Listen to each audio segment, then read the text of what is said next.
আমাদের শ্রেণী ব্যক্তি 5 হলে শ্রেণী সংখ্যা নির্ণয় করতে বলছে, মানে শ্রেণী সংখ্যা কত এটা আমাদের কি করতে হবে বলো তো দেখি, বের করতে হবে।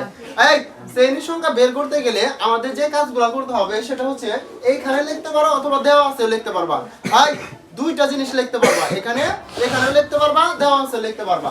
তাহলে এখানে দেখো সর্বনিম্ন মান কত দেওয়া আছে বলো তো দেখি, সর্বনিম্ন মান 25, সর্বনিম্ন মান কত 25। এবং আমাদের কি আছে বলো তো দেখি, সর্বোচ্চ কত আছে, সর্বোচ্চ মান কত দেওয়া আছে বলো তো দেখি 74, কত দেওয়া আছে 74।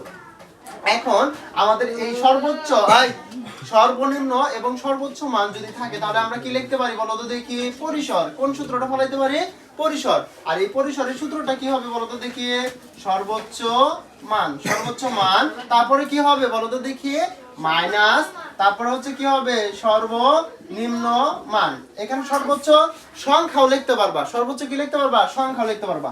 প্লাস হচ্ছে কত বলো 1, প্লাস হচ্ছে কত 1। তাহলে সর্বোচ্চ মান কত দেওয়া আছে বলো তো দেখি, সর্বোচ্চ মান 74, মাইনাস আছে মানে বিয়োগ আছে বিয়োগ, এবং সর্বনিম্ন মান কত দেওয়া আছে বলো তো দেখি 25, যোগ আছে যোগ, 1 আছে 1।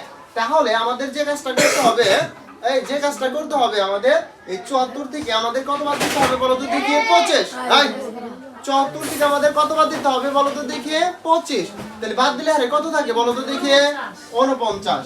এই যে আমাদের 49 লিখবো, যোগ আছে যোগ, এই 1 আছে 1। তাহলে 49 আর 1 যোগ করলে কত হয়ে যাবে বলো 50, কত হয়ে যাবে 50। আমাদের কি বাইর করতে বলছে, মানে শ্রেণী সংখ্যা কত। আমাদের এই যে আমরা কি বলো তো দেখি জানি, তাহলে শ্রেণী সংখ্যা সূত্রটা ফলাইতে হবে আমাদের। শ্রেণী সংখ্যা, এই শ্রেণী সংখ্যার সূত্র বলেন পরিসর বাই কি বলো তো দেখি, পরিসর। এই পরিসর বাই কি হবে, শ্রেণী ব্যক্তি। পরিসর বাই কি হবে, শ্রেণী ব্যক্তি। পরিসর কত আছে বলো তো দেখি, পরিসর কত আছে, এই যে 50। আর শ্রেণী ব্যক্তি কত ধরে করতে বলছে বলো তো দেখি, আমাদের এখানে 5 ধরে করতে বলছে। এই জন্য আমরা 5 দ্বারা ভাগ করব। অনেক সময় থাকবে, অনেক সময় থাকবে না। যদি না থাকে তখন ইচ্ছা মতো নিতে পারবা, 5 ধরে দিতে পারবা, 10 ধরে দিতে পারবা।